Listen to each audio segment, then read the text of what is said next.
부산의 고급 이탈리아 레스토랑 앞, 오랜만에 동창을 만나러 간 50대 여성이 들어서려는 순간 한 남성이 식당 안쪽에서 재빠르게 나타나 그녀 앞을 가로막았다. 매니저는 가식적인 미소를 지으며 공손하지만 단호한 목소리로 말했다.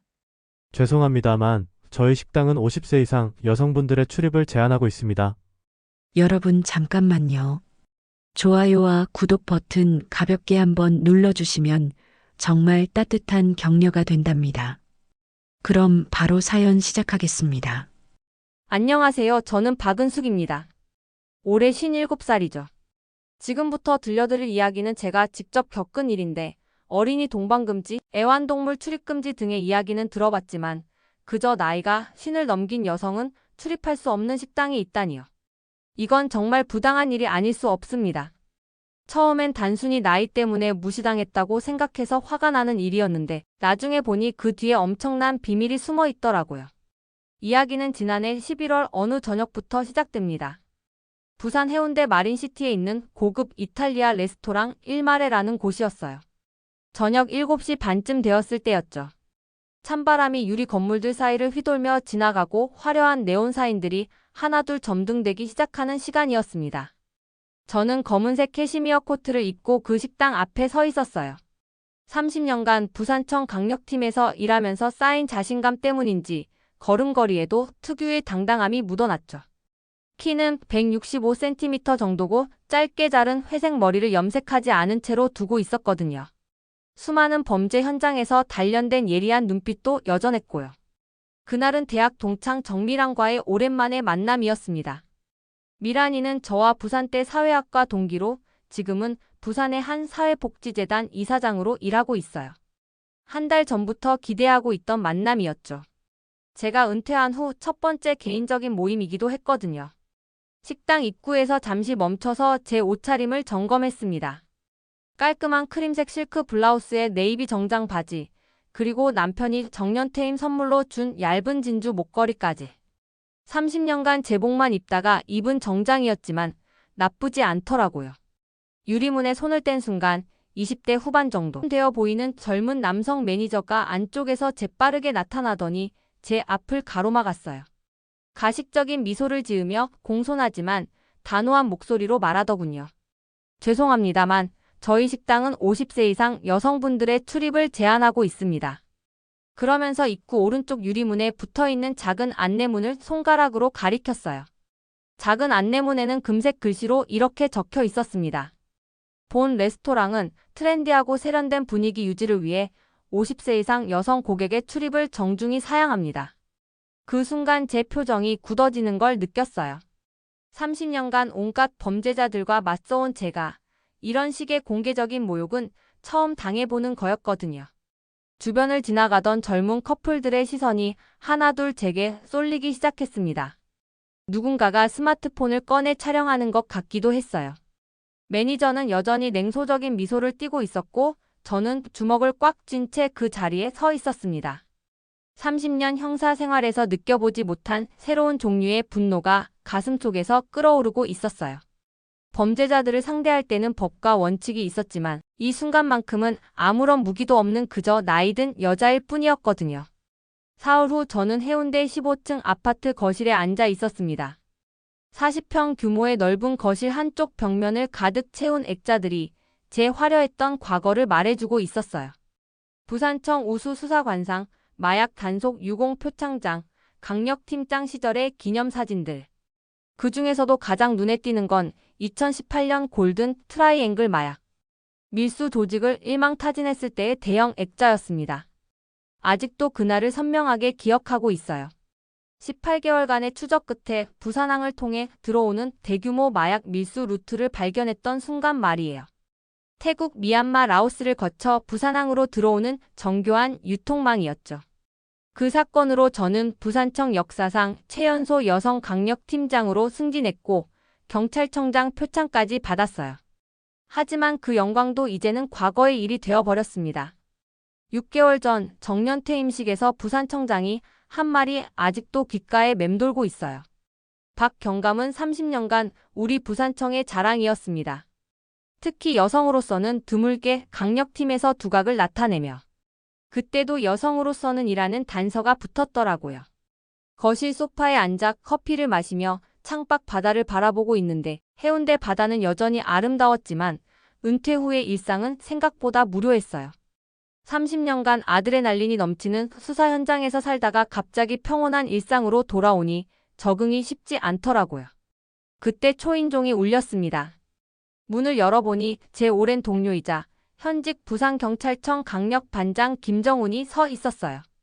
정훈이는 저보다 3년 후배로 제 밑에서 10년간 일하며 많은 것을 배운 제자 같은 존재였거든요. 선배님 안녕하세요. 어떻게 지내세요? 정훈이가 정중하게 인사했어요. 저한테는 항상 존댓말을 사용하더라고요. 들어와. 커피 마실래? 제가 반갑게 맞이했죠. 거실에 앉은 정훈이가 조심스럽게 말을 꺼냈어요. 선배님, 며칠 전 해운대 식당 일로 많이 속상하셨다고 들었어요. 미란 누나가 얘기하더라고요. 제 표정이 어두워졌습니다. 그래, 정말 기가 막히더라. 나이가 많다고 식당 출입을 막다니. 선배님, 그냥 넘어가세요. 나이 들어서 쓸데없이 스트레스 받지 마시고. 요즘 젊은 애들이 하는 마케팅이라고 생각하시고. 정훈이가 조심스럽게 조언했어요. 하지만 정훈이의 조언과는 달리 제 마음속에는 이미 다른 생각이 자리 잡고 있었어요. 30년 수사 경험이 저한테 무언가를 속삭이고 있었거든요. 단순한 마케팅 전략치고는 너무 극단적이다. 뭔가 다른 이유가 있을 거라고 말이죠. 그날 밤부터 저는 본격적인 조사에 들어갔습니다. 30년 수사 생활로 단련된 제 조사 방법은 체계적이고 정밀했어요. 먼저 인터넷에서 일말의 식당에 대한 모든 정보를 수집했죠. 식당 홈페이지에 따르면 일말에는 2년 전 오픈한 이탈리아 정통 레스토랑으로 젊고 트렌디한 고객층을 위한 프리미엄 다이닝 경험을 표방하고 있었어요. 사장은 이탈리아에서 10년간 요리를 배운 30대 후반의 박민호라는 인물이었습니다. 하지만 제 예리한 눈에는 몇 가지 이상한 점이 포착되었어요. 첫째, 온라인 리뷰의 패턴이 이상했습니다. 대부분의 리뷰가 음식 맛보다는 분위기가 좋다, 젊은 느낌이다, 세련됐다는 추상적인 표현들로 가득했거든요. 구체적인 요리 이름이나 맛에 대한 묘사는 거의 없었어요. 둘째, 영업시간이 독특했어요. 일반적인 레스토랑들이 오후 5시부터 11시까지 영업하는 반면 일말에는 오후 7시부터 새벽 2시까지 영업했거든요. 저녁 식사 시간대를 피하고 야간 시간대에 집중하는 이유가 뭘까 싶었어요. 셋째, 직원 구성이 이상했습니다. 일반적인 레스토랑이라면 요리사, 서빙 직원, 매니저 정도가 전부인데 일말의 직원 수는 그에 비해 과도하게 많았어요. 게다가 모두 20대 후반에서 30대 초반의 젊은 남성들이었거든요. 며칠에 걸쳐 식당 주변을 정찰했습니다. 30년간 위장 수사를 해온 경험으로 들키지 않고 관찰하는 건 제게 일도 아니었어요. 해운대 해변공원 벤치에 앉아 망원경으로 식당을 관찰하고 근처 카페에서 커피를 마시며 식당 출입구를 주시했죠. 며칠간의 관찰 결과 수상한 패턴들이 발견되기 시작했어요. 오후 9시부터 11시 사이에 특정한 손님들이 나타나는데 이들은 일반적인 식사 손님들과는 확연히 달랐거든요. 음식을 주문하기보다는 짧은 시간 안에 들어왔다가 나가는 경우가 많았고 대부분 혼자 왔다가 누군가를 만난 후 함께 나가는 패턴을 보였어요. 특히 눈에 띄는 건 화장실 이용 패턴이었습니다. 일반 손님들은 식사 중이나 후에 한 번 정도 화장실을 이용하는 반면 특정 손님들은 들어온 지 10분 이내에 화장실을 이용하고 나온 후 곧바로 자리를 뜨는 경우가 많았거든요. 제 30년 수사 경험이 경고음을 울리기 시작했어요. 이건 분명 일반적인 레스토랑 운영 패턴이 아니었거든요. 노트에 관찰 내용을 정리하면서 가설을 세우기 시작했죠. 가설 하나, 불법 도박장, 하지만 공간이 너무 좁고 공개적이었어요. 가설 둘, 매매춘 알선, 하지만 여성 직원이 거의 없었습니다. 가설 셋, 마약 거래, 화장실 이용 패턴과 짧은 체류 시간이 일치했어요. 세 번째 가설에 무게를 두기 시작했습니다. 30년간 마약 수사를 해온 경험으로 이런 패턴은 전형적인 마약 거래 현장과 유사했거든요. 신중하게 침투 계획을 세웠습니다. 30년 수사 경험 중 위장 수사는 제 특기 중 하나였거든요. 젊은 시절 조직폭력배 연루 사건을 수사할 때 술집 종업원으로 위장했던 경험도 있었고, 마약 사건 수사 시에는 중년 가정주부로 변장해 필로폰 판매책을 체포한 적도 있었어요. 먼저 외모부터 바꿔야 했습니다. 명동의 한 유명 미용실을 찾아가 전문 스타일리스트에게 도움을 요청했어요. 최대한 젊어 보이게 해주세요. 40대 초반 정도로요. 3시간의 변신 작업이 끝났어요. 회색 머리는 자연스러운 갈색으로 염색되고 볼륨 펌으로 풍성해졌습니다. 진한 메이크업으로 주름은 감춰지고 컨투어링으로 얼굴 라인이 한결 샤프해졌어요. 의상도 완전히 바뀌었습니다. 평소 즐겨 입던 정장 대신 몸에 꼭 맞는 검은색 원피스와 하이힐, 그리고 세련된 액세서리까지. 거울을 본 제 자신도 놀랄 정도였어요. 외견상으로는 완전히 다른 사람이 되어 있었거든요. 이제 몸짓과 말투까지 바꿔야 했습니다. 며칠간 연습했어요. 걸음걸이를 더 부드럽게, 목소리를 한 톤 높게, 그리고 30년간 몸에 밴 경찰관의 기세를 완전히 숨겼죠. 드디어 디데이. 오후 9시에 일마레에 도착했습니다. 이번에는 아무도 저를 막지 않았어요. 매니저는 공손하게 인사하며 저를 안내했습니다. 어서 오세요. 몇 분이세요? 혼자 왔어요. 조용한 자리로 부탁해요. 의도적으로 부드러운 목소리로 말했죠. 식당 내부는 예상보다 훨씬 세련되었어요. 은은한 조명과 클래식한 인테리어, 그리고 조용히 흘러나오는 재즈 음악. 하지만 제 관심은 음식이나 분위기가 아니었습니다. 30년간 단련된 관찰력으로 식당 내부를 스캔하기 시작했거든요. 총 20개의 테이블 중 절반 정도가 차 있었어요.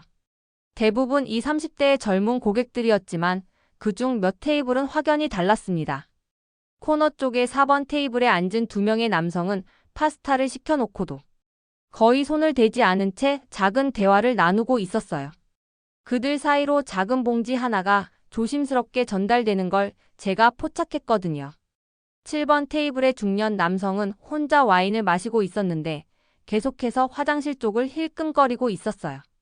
12번 테이블의 젊은 여성은 들어온 지 5분 만에 화장실에 갔다가 나온 후 갑자기 전화를 받는 척하며 급하게 나갔습니다. 웨이터들의 행동도 이상했어요. 일반 손님들에게는 평범하게 서비스하지만 특정 손님들에게는 미묘한 신호를 주고받고 있었거든요. 눈짓, 손짓, 그리고 메뉴를 가져다주는 방식까지도 달랐어요. 리조또를 주문하고 천천히 식사하는 척하며 관찰을 계속했습니다. 30분 후 결정적인 순간이 왔어요. 화장실에서 돌아오는 길에 매니저와 젊은 여직원이 나누는 대화를 우연히 엿듣게 되었거든요. 오늘 새 손님 많네. 여직원이 말했어요. 조심해야 해. 요즘 경찰들이 수상하다고 생각하는 것 같아. 매니저가 낮은 목소리로 답했습니다. 그래서 50세 넘은 중년 여자들은 받지 않는 거죠. 사장님이 그런 여자들은 너무 눈치가 빠르고 세상 경험도 많아서 뭔가 이상하면 금방 알아챈다고 했잖아요. 맞아. 우리 비즈니스에 방해될 수 있거든. 특히 전직 공무원이나 그런 사람들은 더욱 위험해. 순간 모든 퍼즐이 맞춰졌어요. 50세 이상 여성 출입 금지는 단순한 차별이 아니라 불법 거래를 은폐하기 위한 치밀한 전략이었거든요. 중년 여성들의 현명함과 예리한 관찰력, 그리고 많은 인생 경험에서 우러나오는 직감을 경계했던 거였어요. 가슴이 뛰는 걸 느꼈습니다. 30년 수사관의 본능이 저한테 확신을 주고 있었거든요. 이곳에서 분명히 마약 거래가 이루어지고 있다고 말이에요. 신중하게 접근했습니다. 30년 수사 경험이 저한테 성급함의 위험성을 경고하고 있었거든요. 확실한 증거 없이 움직였다가는 모든 게 수포로 돌아갈 수 있었어요. 더욱이 현직이 아닌 상황에서는 더욱 조심스러워야 했습니다. 먼저 법적인 방법부터 시도해 보기로 했어요. 30년간 쌓아온 네트워크를 활용하기 시작했죠. 국세청에 근무하는 후배 김영수에게 연락했습니다. 영수야, 나야. 하나 부탁이 있는데. 선배님, 안녕하세요. 뭔 일이세요? 해운대에 일마레라는 이탈리아 식당이 있는데 좀 이상해서. 탈세 의혹이 있는 것 같아. 영수가 잠시 망설이다가 답하더라고요. 선배님, 구체적인 증거나 신고 내용이 있어야 조사가 가능해요. 막연한 의혹만으로는. 며칠간 더 관찰한 후 구체적인 의혹 사항들을 정리했어요. 매출에 비해 직원 수가 과도하게 많다는 점, 현금 거래 비중이 높다는 점, 그리고 실제 음식 주물량에 비해 매출이 높다는 점 등을 근거로 익명신고를 했습니다. 일주일 후 국세청 조사관들이 일말에 세무조사를 나갔어요. 하지만 결과는 실망스러웠습니다. 모든 장부는 완벽하게 정리되어 있었고 세금도 정확히 납부되어 있었거든요. 오히려 모범 납세업체로 분류될 정도였어요. 다른 방법을 시도했습니다. 위생관리 부실을 신고하기 위해 보건소에 연락했어요. 하지만 이것도 마찬가지였습니다. 며칠 후 실시된 위생 점검에서 일 말에는 우수한 평가를 받았거든요. 좌절감이 밀려왔어요. 분명히 뭔가 불법적인 일이 벌어지고 있는데 겉으로 드러나는 모든 건 완벽했습니다. 이들이 얼마나 치밀하게 준비했는지를 보여주는 대목이었어요. 소셜미디어를 활용해 보기로 했습니다. 가짜 계정을 만들어 연령차별 이슈를 제기하기 시작했어요. 신세 여성 출입 금지, 연령차별, 일말의 해시태그를 만들어 확산시키려 했죠. 처음에는 몇몇 사람들이 공감하며 리트윗해 주었지만 곧 역풍을 맞았어요. 또 꼰대들이 억지 부리네. 사업자도 고객을 선택할 권리가 있다. 나이 들면 분위기 깨는 건 사실이잖아. 같은 댓글들이 더 많은 공감을 받았거든요. 더 큰 문제는 일말의 측의 대응이었어요. 식당 사장 박민호가 직접 언론사와 인터뷰를 했습니다. 저희는 특정한 컨셉으로 운영되는 레스토랑입니다. 젊고 트렌디한 분위기를 원하는 고객층을 타겟으로 하고 있고 이는 합법적인 마케팅 전략입니다. 최근 악의적인 온라인 공격으로 인해 직원들과 고객들이 피해를 받고 있어 매우 유감스럽습니다. 언론의 프레임도 예상과 달랐어요. 식당의 마케팅 전략 대 연령차별 논란이라는 식으로 양비론적 접근을 하거나 심지어 과도한 정치적 올바름 논란이라며 오히려 식당을 옹호하는 기사들이 더 많았거든요. 완전히 막다른 길에 다다른 느낌이었습니다. 마약 거래에 대한 직접적인 증거는 확보하지 못했고 연령차별 이슈로는 사회적 공감대를 얻지 못했어요. 더욱이 현직이 아닌 상황에서 수사권도 없고 영장도 신청할 수 없었거든요. 그날 밤 침대에 누워 천장을 바라보며 생각에 잠겼어요. 30년 수사 경험이 분명히 말하고 있었습니다. 일말에서 불법적인 일이 벌어지고 있다고. 하지만 그걸 증명할 방법이 마땅치 않았어요. 혹시 제가 나이 들어서 지나치게 예민해진 건 아닐까 하는 의구심마저 들기 시작했거든요. 제 활동이 본격화되면서 예상치 못한 일들이 벌어지기 시작했습니다. 먼저 제가 만든 소셜미디어 계정들이 하나씩 정지되기 시작했어요. 허위정보 유포 및 특정 업체에 대한 악의적 비방이라는 이유였습니다. 분명히 일말의 측에서 신고를 넣은 것 같았어요. 더 심각한 건 제가 미행당하고 있다는 느낌이었습니다. 30년 수사 경험으로 단련된 제 감각이 위험을 감지하고 있었거든요. 집에서 나올 때부터 같은 차가 뒤따라오고 카페에서 커피를 마실 때도 누군가 지켜보는 느낌이었어요. 어느 날 오후 해운대 해변을 산책하고 있을 때였습니다. 2명의 건장한 남성이 저한테 접근했어요. 한 명은 40대 초반으로 보이는 건장한 체구의 남자였고 다른 한 명은 30대 후반의 날카로운 인상을 가진 남자였습니다. 박은숙 씨죠. 40대 남자가 낮은 목소리로 물었어요. 제 몸이 순간 긴장했습니다. 30년 수사 경험이 저한테 위험을 경고하고 있었거든요. 누구세요? 최근에 우리 식당에 대해 이런저런 소문을 퍼뜨리고 계시던데요. 그만두시는 게 좋을 것 같습니다. 30대 남자가 위협적인 톤으로 말했어요. 침착하게 대답했습니다. 무슨 말씀인지 모르겠네요. 전 그냥 산책하고 있는데요. 할머니 괜히 고생하지 마세요. 조용히 살면 아무 일도 없을 거예요. 40대 남자가 제 어깨를 가볍게 툭 쳤어요. 그 순간 제 몸이 반사적으로 반응했습니다. 30년간 단련된 몸이 자동으로 방어 자세를 취했어요. 손 치우세요. 두 남자는 서로 눈을 마주치더니 비웃음을 지었습니다. 알아서 하세요. 다음에는 이렇게 친절하게 얘기하지 않을 수도 있거든요. 그들은 그 말을 남기고 떠났어요. 그날 저녁 정훈이가 급하게 저를 찾아왔습니다. 얼굴에는 진짜 걱정이 서려 있었어요. 선배님, 이거 정말 위험해요. 최근에 마약 단속반에서 해운대 쪽 정보를 수집하고 있는데 일마레가 의심 대상 중 하나라고 해요. 그런데 선배님이 혼자서 이런 일을 하고 계시다니. 그럼 수사하면 되잖아. 왜 안 하는 거야? 제가 반문했어요. 정훈이가 한숨을 쉬었습니다. 그게 그렇게 간단하지 않아요. 확실한 증거가 없으면 영장 신청도 어렵고 게다가 그들이 워낙 치밀하게 운영하고 있어서. 그리고 만약 마약 조직이 맞다면 그들이 선배님을 그냥 놔둘 리 없어요. 더 큰 문제가 터졌습니다. 며칠 후 저한테 법무법인에서 내용 증명 우편이 날아왔어요. 일마레 측에서 보낸 거였습니다. 내용 증명의 내용은 이랬어요. 귀하는 최근 온라인과 오프라인에서 저희 식당에 대한 허위 사실을 유포하여 영업에 심각한 피해를 입히고 있습니다. 이는 명예훼손, 업무방해, 그리고 전직 경찰관의 지위를 남용한 불법 사찰 행위에 해당합니다. 즉시 모든 행위를 중단하고 공개 사과하지 않을 경우 민형사상 법적 조치를 취할 예정입니다. 당황했어요. 그들이 제 신분을 정확히 알고 있다는 것도 놀라웠지만 더 큰 문제는 전직 경찰관의 지위 남용이라는 표현이었습니다. 만약 이게 문제가 된다면 제 연금이나 명예에도 타격이 있을 수 있었거든요. 언론에도 이상한 기사들이 나오기 시작했어요. 전직 경찰관, 개인적 감정으로 선량한 사업체 괴롭혀 은퇴 후 할 일 없는 전직 공무원들의 일탈 같은 제목의 기사들이었습니다. 분명히 일마레 측에서 언론 플레이를 하고 있는 것 같았어요. 완전히 고립되었습니다. 법적으로도 위험하고 신체적으로도 위험하고 사회적으로도 매장당할 위기에 처했어요. 30년 경찰 생활에서도 이렇게 무력감을 느껴본 적은 없었거든요. 그런데 바로 그때 예상치 못한 도움의 손길이 나타났습니다.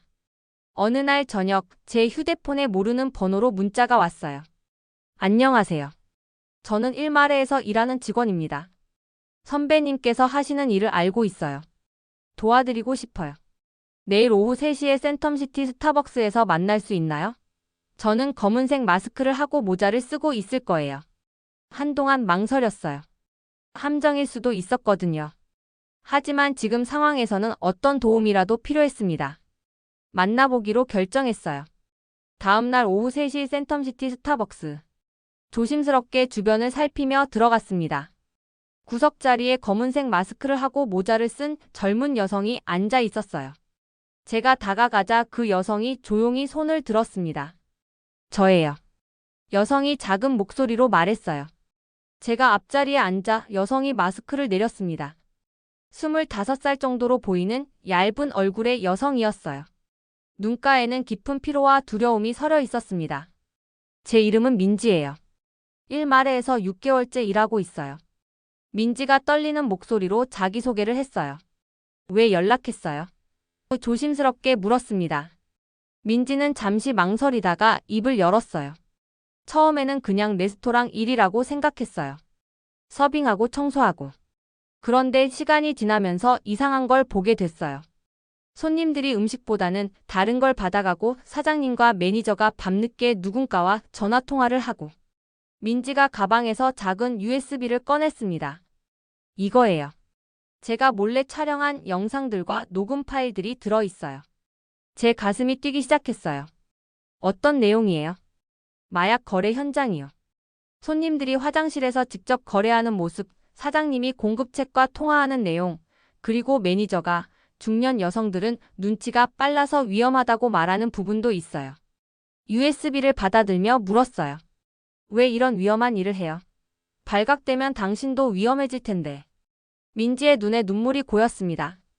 제 동생이 마약 중독으로 죽었어요. 작년에.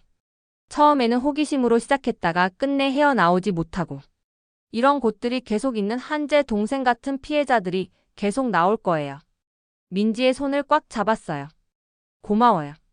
정말 용감한 일이에요. 집에 돌아온 저는 즉시 USB 내용을 확인했습니다. 민지가 몰래 촬영한 영상들은 충격적이었어요. 화장실에서 이루어지는 마약 거래 현장, 특정 테이블에서 벌어지는 금전 거래, 그리고 사장 박민호가 전화로 이번 주 물량을 늘려야 한다고 말하는 장면까지 모든 게 담겨 있었거든요. 가장 결정적인 건 매니저와 사장의 대화 녹음이었습니다. 사장님, 요즘 수상한 사람들이 좀 보이는 것 같아요. 누구? 중년 여성들이요. 며칠 전에도 한 명이 계속 우리를 지켜보는 것 같더라고요. 그래서 50세 이상 여성 출입금지 정책을 만든 거잖아. 그런 여자들은 인생 경험이 많아서 뭔가 이상하면 금방 눈치채거든. 특히 전직 공무원이나 교사, 그런 사람들은 더욱 위험해. 네, 알겠습니다. 신중하게 계획을 세웠습니다. 이번에는 실수할 수 없었어요. 모든 증거를 부산지검과 부산경찰청에 동시에 제출하고 언론에도 공개하기로 했습니다. 30년 수사 경험으로 알고 있는 가장 효과적인 방법이었거든요. 먼저 정훈이한테 연락했어요. 정훈아, 나야. 중요한 증거를 확보했어. 지금 당장 만날 수 있어? 정훈이와의 만남에서 모든 증거를 공개했습니다. 정훈이의 얼굴이 점점 굳어졌어요. 선배님, 이거 정말 대단해요. 하지만 이 증거들이 법정에서 효력을 가지려면 적법한 절차를 거쳐야 해요. 알아. 그래서 민지라는 내부 고발자의 협조를 받아서 정식 수사를 요청하려고. 다음 날 부산지검 마약수사부에 고발장을 제출했습니다. 동시에 부산경찰청 마약수사대에도 동일한 내용을 신고했어요. 민지도 용기를 내어 정식으로 내부 고발에 나섰습니다. 한 주 후 대대적인 합동수사가 시작되었어요.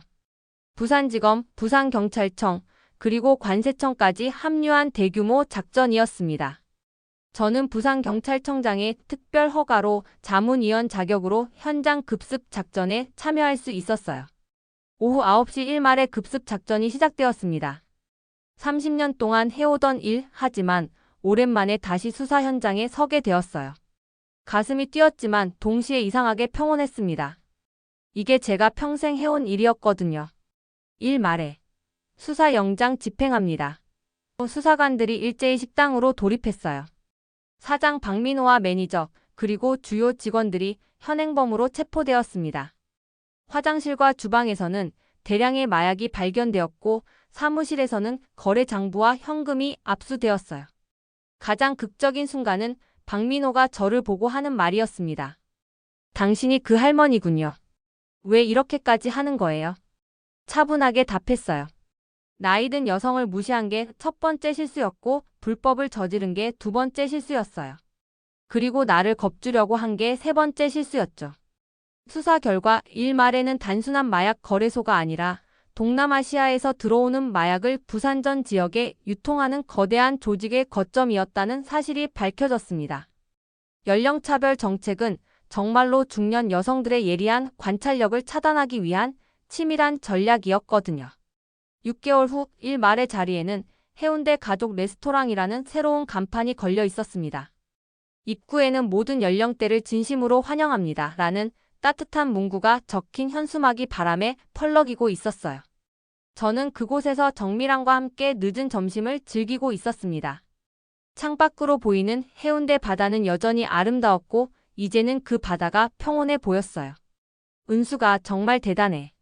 나이 60 다 되어서 이런 일을 해내다니. 미란이가 진심으로 말했어요. 그냥 참을 수가 없더라고. 나이 들었다고 무시당하는 것도, 사회에 독이 되는 일들이 버젓이 벌어지는 것도. 바로 그때 제 휴대폰이 울렸습니다. 정훈이의 전화였어요. 선배님, 재판 결과 나왔어요. 어떻게 됐어? 박민호는 징역 15년, 매니저들은 각각 10년에서 12년. 그리고 조직 전체가 완전히 해체됐어요. 압수한 마약만 시가 30억 원어치였다고 합니다.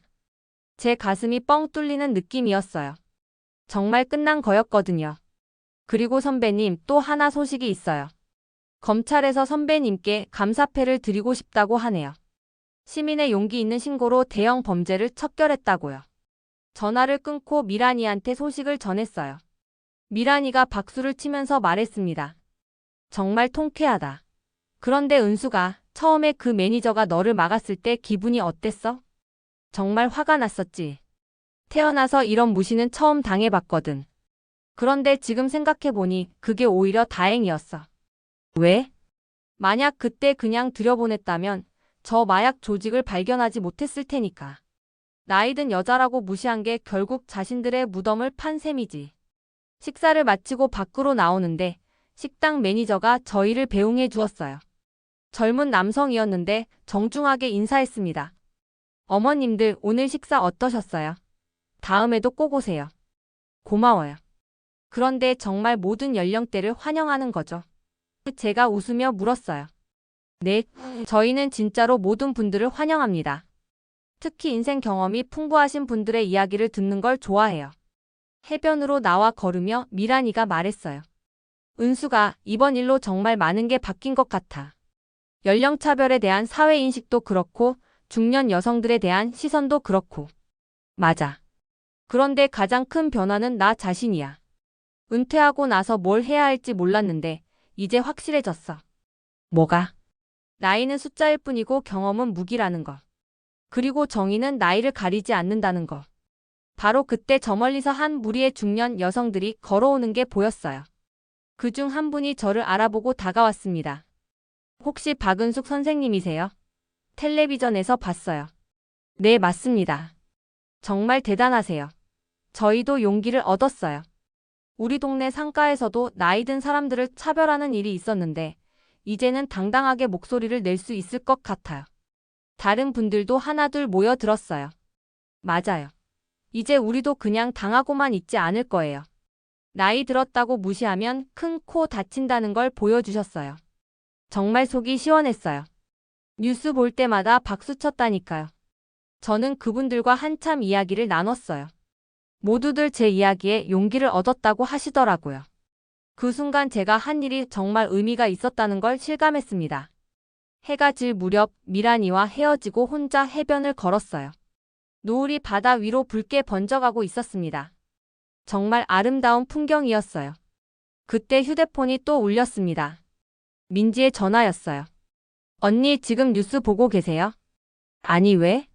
언니 이야기가 메인 뉴스로 나오고 있어요. 57세 여성의 통쾌한 복수라는 제목으로요. 그리고 전국 각지에서 비슷한 차별을 당한 분들이 용기를 내서 신고하고 계시대요. 집에 돌아가서 뉴스를 봤어요. 정말로 제 이야기가 대대적으로 보도되고 있었습니다. 그리고 더 놀라운 건 전국에서 연령차별이나 성차별을 당한 분들이 잇따라 신고를 하고 계시다는 거였어요. 앵커가 말했습니다. 박은숙 씨의 용기 있는 행동이 우리 사회에 큰 변화의 바람을 불러일으키고 있습니다. 나이는 차별의 이유가 아니라 존경의 이유라는 인식이 확산되고 있습니다. 뉴스를 보고 있는데 현관벨이 울렸어요. 문을 열어보니 택배 기사가 서 있었습니다. 박은숙님 맞으시죠? 꽃배달 왔습니다. 커다란 꽃다발과 함께 카드가 있었어요. 카드를 열어보니 이렇게 적혀 있었습니다. 존경하는 박은숙 선생님께. 선생님 덕분에 용기를 얻었습니다. 나이 든 것을 부끄러워하지 않고 당당하게 살아가겠습니다. 전국의 중년 여성들을 대표하여. 눈물이 핑 돌았어요. 단순히 화가 나서 시작한 일이었는데 이렇게 많은 분들에게 희망과 용기를 드릴 수 있다니. 그날 밤 침대에 누워 천장을 바라보며 생각했어요. 57년을 살아오면서 가장 보람된 일이 뭐였을까? 30년간의 경찰 생활도 의미가 있었지만 이번 일만큼 가슴 뜨거운 경험은 없었던 것 같아요. 나이 든 여성을 무시했던 그 매니저에게 고맙다고 말하고 싶었어요. 그의 무시와 차별이 없었다면 저도 이런 큰 일을 해낼 수 없었을 테니까요. 창밖으로 해운대의 야경이 반짝이고 있었습니다. 내일은 또 어떤 일이 기다리고 있을까요? 이제는 두렵지 않아요. 오히려 기대가 됩니다. 나이 든 여성이 가장 위험한 이유가 뭔지 아세요? 우리는 잃을 게 없고 경험은 많고 무엇보다 포기하는 법을 모르기 때문입니다. 그리고 정의를 위해서라면 어떤 싸움도 마다하지 않거든요. 57세 아직 갈 길이 멀어요. 그리고 세상에는 아직도 고쳐야 할 불의들이 너무 많습니다. 저는 준비가 되어 있어요. 언제든지 말이에요. 여러분, 오늘 이야기는 어떠셨나요? 댓글로 여러분의 생각을 들려주세요. 오늘도 끝까지 시청해주셔서 감사합니다. 다음 편에서 더 감동적인 이야기로 찾아뵙겠습니다.